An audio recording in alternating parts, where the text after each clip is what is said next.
Good morning. My name is Kenneth Tam. I'm Communications Associate with the Future Energy Systems Research Initiative, which you are all probably familiar with. Welcome to our 2019 Student and Postdoctoral Fellow Colloquium. And first thing we need to do is acknowledge, the University of Alberta respectfully acknowledges that we are on Treaty 6 territory, the traditional lands of First Nations and Métis people and the First Peoples of Canada. And what's particularly interesting today, I mean, if you've been at University of Alberta events, you may have heard that acknowledgement before, but what's actually very exciting today is we have a number of presentations that are going to talk to you about the significance of the First Peoples of Canada with respect to energy transition, and specifically even Treaty 6 peoples with respect to geothermal energy. That's this afternoon. So if you're new to Canada, for instance, and you're wondering what that's about, you're going to get some interesting insights today, so stay tuned for that.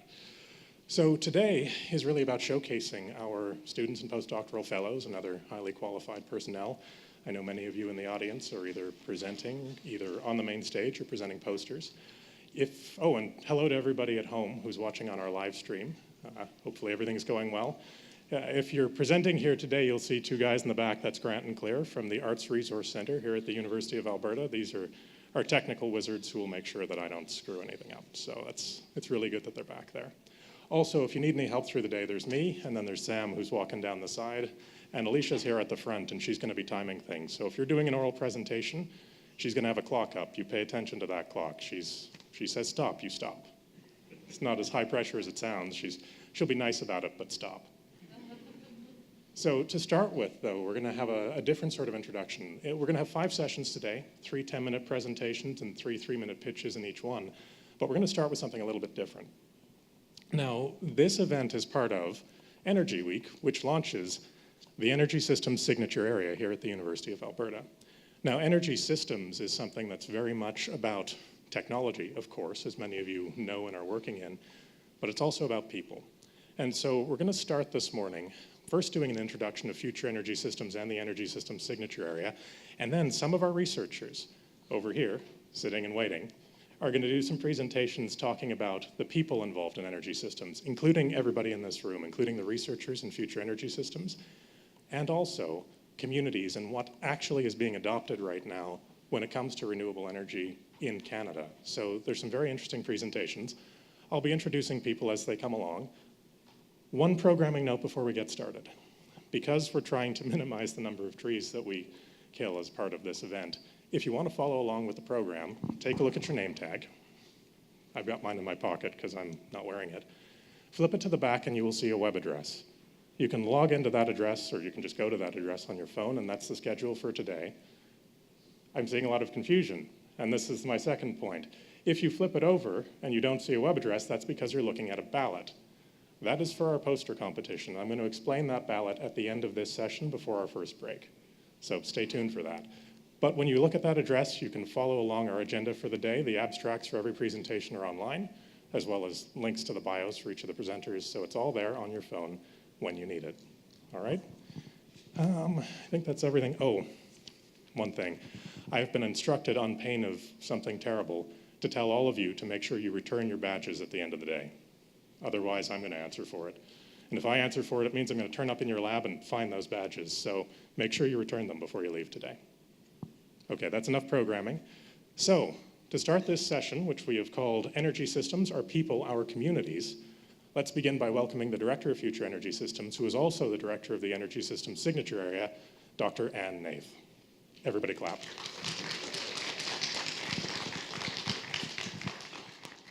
Thank you all for being here for this really special event. Today we showcase our graduate students and our postdoctoral fellows who are doing research in the Future Energy Systems Research Program. As Director of Future Energy Systems, I am very proud of all the work that is being done, and I'm really looking forward to hearing the presentations and seeing the posters. This morning, I'm not addressing you just as the Director of Future Energy Systems, but also as the Director of the Energy Systems Signature Area. So those of you who were with us last year may recall that this symposium, the Graduate Student and Postdoctoral Fellows Symposium, was actually held in March. And this year, we moved it to May to Energy Week because we wanted it to be a very important part of Energy Week. So the launch of the Energy Systems Signature Area will happen on Thursday in this auditorium from 3:30 to 4:30. There's refreshments, there's some apparently really good snacks after, and some little activities that are going to take place. So we hope we'll see you all back for that. So energy systems and the energy system or future energy systems are really two different entities. And I know when you say them and you say them very quickly, they sound very much the same. But they share a very close bond, and I just wanted to elaborate on that a little bit for you today. So most of you in the room know future energy systems. Most of you are part of future energy systems.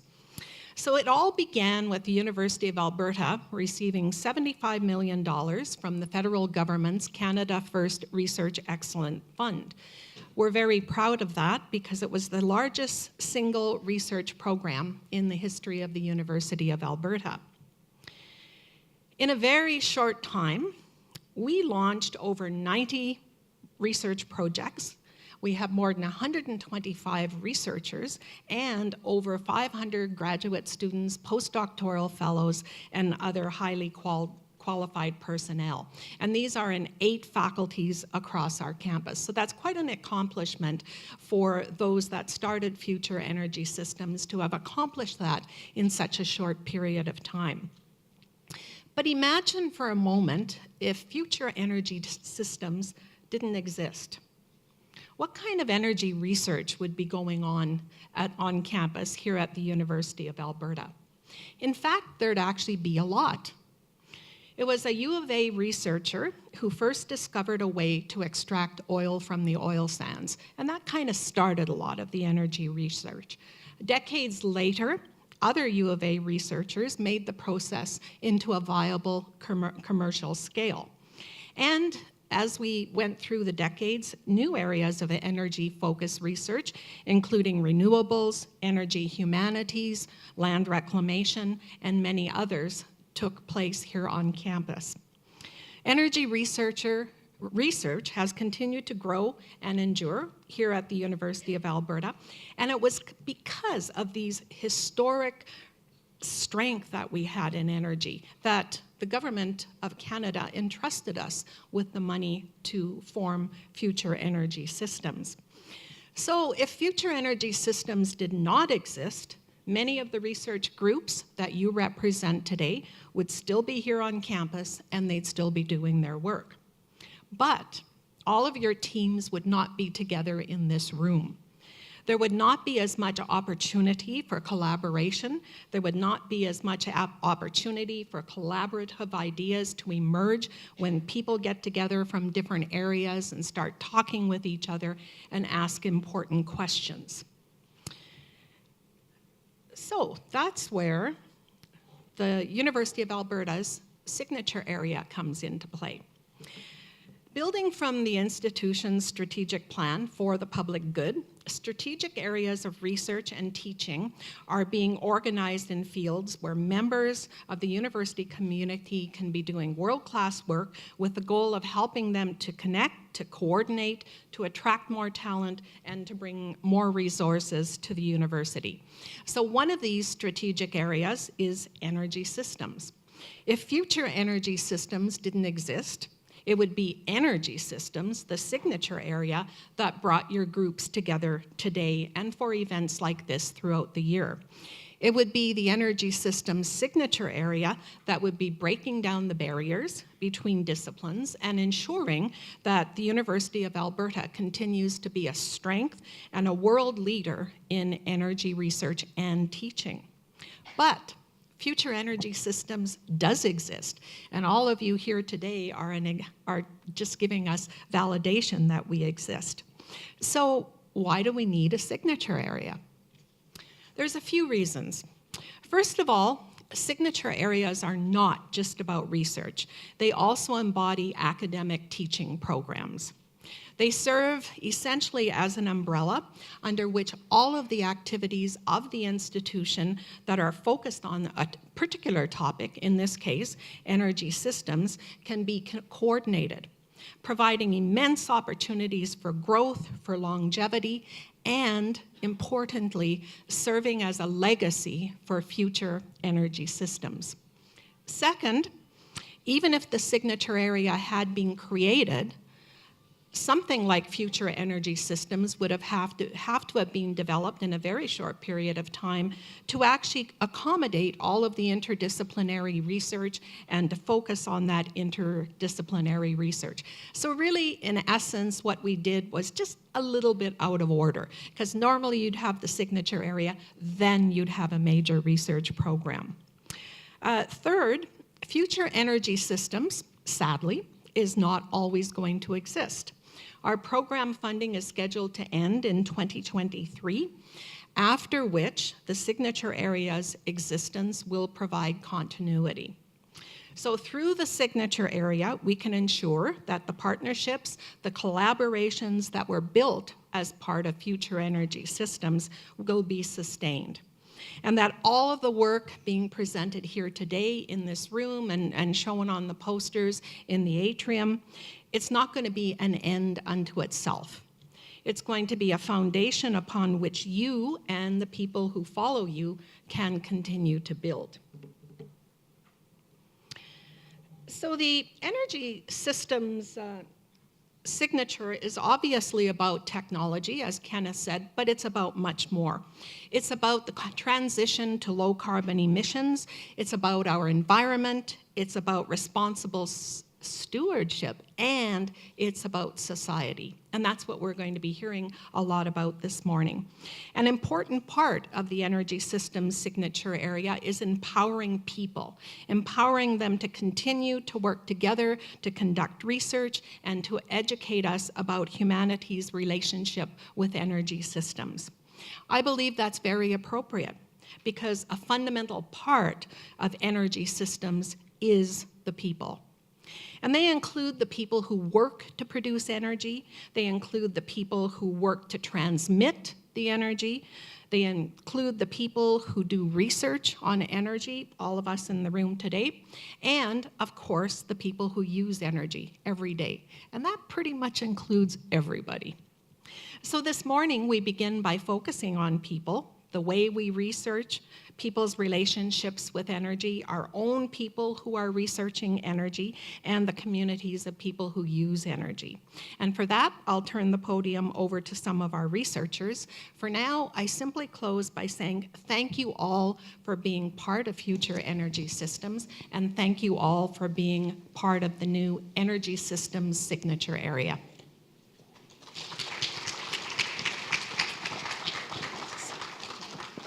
So we're going to transition now to one of our researchers. Danny is from our Energy Humanities group, and she's going to talk about what Energy Humanities means inside future energy systems. So thank you very much for that introduction. Thank you, Dr. Nath, for the introduction to energy systems. We don't have a lab, so if you need our name tags back, let the games begin. You say that now. So as I said, I'm the research coordinator for Just Powers. And together, we just got through an encore presentation of Edmonton's winter. Very sad, but we made it, hopefully. In my house, this meant that we turned up the thermostat, something we thought we were done having to do. But the moment we did this, we drew upon an intricate system that many of you will be familiar with. Hydrocarbon-derived energy running through a variety of lines that are fed by bigger lines, eventually passing through many hands involved in everything from drilling to consultation to furnace repair. As much as our energy systems are based in metal, sensors, and monitoring technology, they are also based in ideas from people like you and me and supported by an often unseen network of actors who make sure that energy gets from source to user. In our research, we see energy as fundamentally social. Our individualized lives, our communities, and our relationships to one another are, in many ways, organized around the energy systems they're powered by. Likewise, energy systems themselves are the product of social systems, with their related definitions, roles, and costs entwined with our social organization. So if you went home for Easter or another holiday recently, you probably drove or took some other form of oil and gas-based form of transportation. Your trip was a part of energy history, a history which has become increasingly linked to the rise of capitalism, marketing, and independent living. For example, in the early 20th century, the automobile was sold, especially to women, as a symbol of freedom and independence. At the same time, we designed our cities to accommodate the automobile, to bring in masses of people from rural towns and connecting people through massive networks of roads. In turn, contributing to the problems we know so well now, urban sprawl, congestion, pollution, to name a few. This transformation was a part of a marketing and economic trend made possible through technological development, one that prioritized having your own. Rapidly, a social transformation occurred, not just in design, but in care structures and institutions, the division between the wealthy and the poor, and so on. Instead of sharing or using communal products and services, over the last few centuries, it has become a marker of success to own your own home, your own car, and even your own karaoke machine, or pasta maker, those things that we use infrequently, gather dust, but we have to have them, often at great expense to our environment. Consumption, independence, and segmented individual lives, these are socioeconomic goals fueled by hydrocarbons. So it's not oil and gas on its own, but rather our relationships to these energy sources and how they in turn shape our desires. In the energy humanities, we focus on these matters and more generally, the social ecological aspects of energy. The energy humanities are a very broad mode of inquiry, including researchers who quantify tree populations to monitor logging, all the way to those who speak theoretically about relationships to the more than human world. For example, in my own work, I study the way our cultures of energy use lead to human death and the deaths of other species around the globe. And more recently, the way that post-apocalyptic romance novels, yes, romance novels, express modern anxieties about relationships between the genders and about our energy futures. My colleague Charles Doublefield, who's one of our original HQPs on the Just Powers project, studies the limits of thinking technologically and the capitalist rationality behind the current ways that we live. In Just Powers, and with our researchers working under the energy humanities theme in future energy systems, we argue that energy transition provides one of the most important real, physical, tangible, material realities around which to organize climate justice action on the ground. Because energy transition is a real and tangible problem that we can address and imagine incrementally, and it is a first critical step in decarbonizing the environment. This is why, on the energy humanities teams, we are asking serious questions of future energy system scientists and researchers, especially how they imagine the future, what relationships to existing energy systems, politics, industry, or capital inform these views, how they are designing and building toward that future through their research, as well as, and most importantly, what are the roadblocks to more just and equitable futures for all? In essence, we ask not only what problems you work toward solving, but how you determined that these were the problems that you should be looking at in the first place, and how you imagine communities and individuals engaging with the outputs of your research. We're at the conclusion now of our iDoc project, where we've conducted approximately 104 interviews and recorded a number of events with FES teams. Many of you are probably in the room. We've produced over 157 edited videos, and most of our footage is now in the final stages of metadata tagging in preparation for upload with the University of Alberta's ERA database. Once this footage is archived, it will be available open access so that it can be used by other researchers and interested parties around the world. What have we learned from all of these interviews? We've learned a lot, but I have 3 things I want to draw your attention to. Number 1, future energy systems as a whole imagines itself to be playing a major role in the future of energy systems in this province, and even at the national and international scale. Probably not surprising. We are all limited as to what we imagine is possible in the future, finding it difficult to envision realities beyond the ones that we know now. And number 3, the participating researchers on the FES project across the themes really want to engage in this conversation, as researchers certainly, but also as citizens, especially as people who have fond memories of childhood being surrounded by environments that they care deeply about. This is important because it is not solely the job of the energy humanities to engage with communities or to help them take up the technologies that your team produces. Your work is vitally important, but so are the interdisciplinary conversations that we need to keep having with each other. We cannot separate the social and cultural issues of energy transition from the technology, whether it be the issue of decolonization and negotiating our engagement with treaty lands, or the social and cultural education and uptake of energy transition technologies. This is why, on our project, we pay close attention to the public education needed to shift people's thinking about life and their ways of doing that need to change today.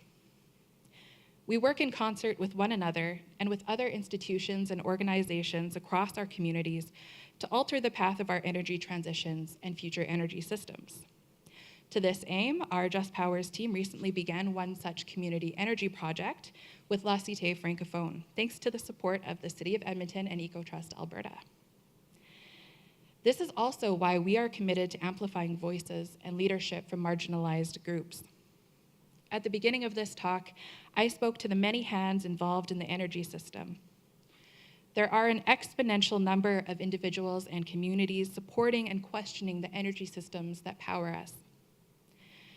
Making something of these diverse voices engaged in energy transition, the 24 researchers on our Speculative Energy Futures project are coming together to develop an arts-based engagement intended to speculate beyond what we understand to be currently possible. This speculation aims to push us past thinking what we know now, grounded in conversations with stakeholders from Indigenous nations, youth action collectives, members of the queer community, among others. With these groups, we argue that any energy transition must reconfigure the way we relate to one another and our environments. This might mean embracing community energy projects that feed back into community life, and generally embracing not only more sharing and interconnection, but the concept of redundancy, which is more safety nets, more hands to catch you, and more equity for all. This is a critical consideration for our energy futures. And I know that colleagues in the FES Communities theme are examining questions of justice and energy using a different set of tools. With that in mind, I can turn the stage back over to Kenneth to introduce them. Thank you.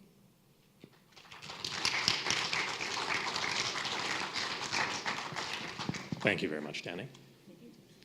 So, as Danny just indicated, now we can turn things over to a couple of graduate students from our Communities theme who are going to talk to us about research that they're doing about communities. Sorry, I'm staring at them as I talk about them. Stand up. Who are going to talk to us about some research that they're doing, which I think is producing data that could be of value to a lot of different researchers in this room. My name is Sank Patel. This is Andrea Miller, and we'll be talking about community energy in Canada, specifically our research project measuring the costs and benefits of energy transitions. So our presentation today will begin by defining community energy and highlighting its importance. We'll explore the current renewable energy conditions in Canada, in particular 5 cases of communities engaging with the ownership of their own renewable energy. We'll touch on the motivations as well as some barriers in the community energy development space, and then we'll share our plans for future research. So community energy can be defined using 2 axes, procedural and distributional justice. So the former refers to the transparency of the planning process, as well as sort of the depth of the engagement that was done. Distributional justice refers to the fairness in the distribution of outcomes, so distribution of benefits relative to those impacts. If there's a high degree of distributional justice, we see the benefits going directly to the community members. Community energy projects mostly locate in this upper quadrant, where both procedural and distributional justice are high. In the literature, there's sort of 2 types of community energy. We have citizen community energy projects, which are owned by a community of individuals or residents. In these cases, the community, when we say community, we mean a community of geography, like a neighborhood or a community league, or a community of interest, like a cooperative. And in these cases, the community is very actively involved in defining the details of the project, and the benefits are accrued directly back to community members. The literature also defines municipal community energy, and in these cases, local engagement and planning, if done well, can meet those requirements for procedural justice, and revenue is returned back to the community, demonstrating a high degree of distributional justice. So we'll now talk about why community energy is important. We know renewable energy will be an important part of Canada's transition to a low-carbon economy, but the development of renewable infrastructure often faces a lot of barriers. So social opposition is often cited as a major sticking point for some projects. And for example, we can just turn to Ontario's recent cancellation of many renewable projects as an example. With higher degrees of procedural and distributive justice, community energy provides an opportunity to mitigate the chance of these negative reactions occurring. Community energy also returns benefits back to the community, and we'll go over what those are in greater detail throughout this presentation. But in summary, community energy is important because it provides a pathway for Canada to continue to develop the renewable energy it requires by reducing some of the barriers that development faces, while using these same renewable projects to strengthen and enhance our communities. So moving into our research, to get a handle on community energy in Canada, we first wanted to understand renewable energy in Canada. So we assembled an inventory of every renewable project in the country over 1 megawatt. And using this data, we were able to identify a couple of key trends in the renewable energy landscape. So the first is that we see a really wide range in provincial adoption of renewable energy. There's provinces where renewables account for over 95% of the total electricity capacity, like BC and Quebec, and there's provinces where it's closer to 20 or 30%, like Alberta and Saskatchewan. If we look at the development of renewable energy by type over time, which is the second graph on the bottom, we see that the renewable sector is still largely dominated by legacy hydroelectric projects, some of which were built over a century ago.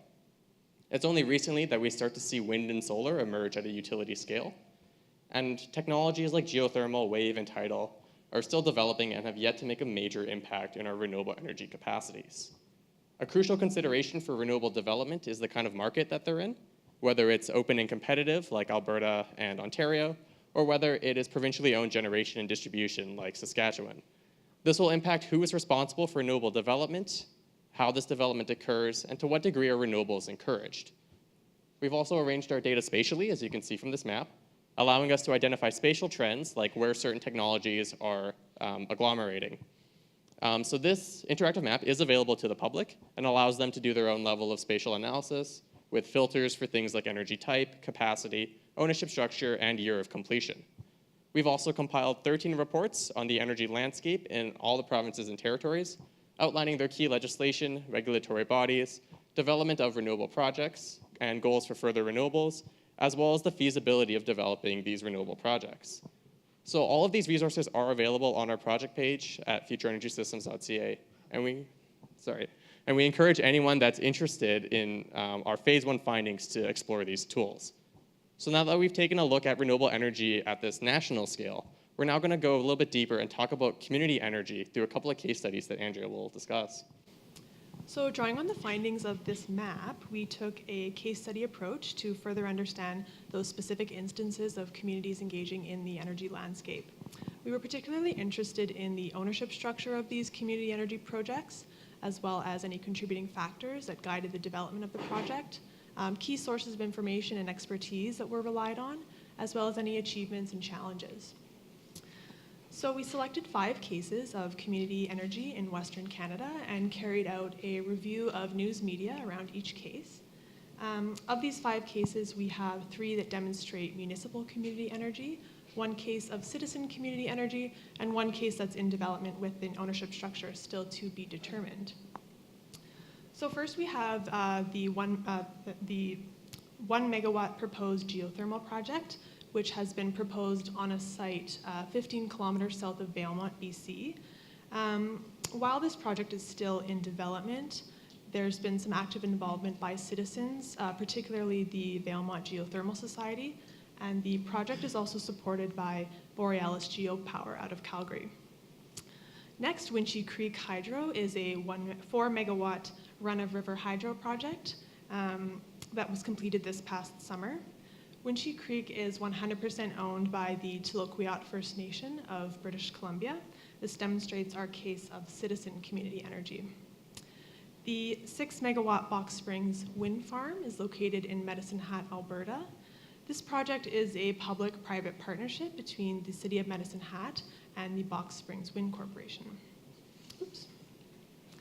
The Regina Landfill Gas-to-Energy facility was completed in 2017 and is owned by the municipality.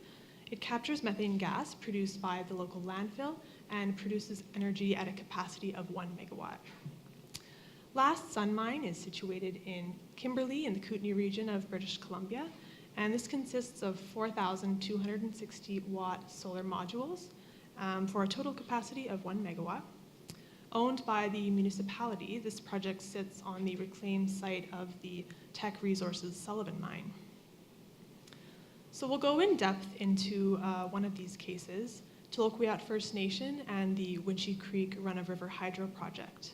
So Winchie Creek is located on the west coast of central Vancouver Island near the town of Tofino and in the territory of the Tloquiat First Nation. So this is a region that imports around 70% of its energy from mainland BC.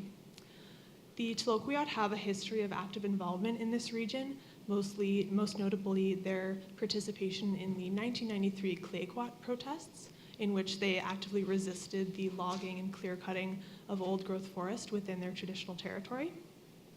Tloquiat are the sole owners of this hydro project. This marks the third run-of-river hydro project for the nation, and also the first case of 100% First Nation-owned run-of-river hydro.